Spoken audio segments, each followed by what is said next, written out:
How to update iOS software faster.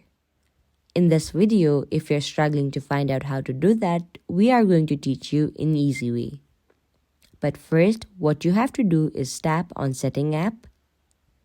As you tap into Setting app, go to your software update and tap on Update Now if you have not updated your software yet. Once you tap into it, leave it for a night and it will automatically be fixed.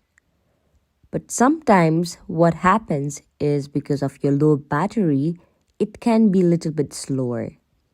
Make sure that it is fully charged and leave it overnight if you're updating your software.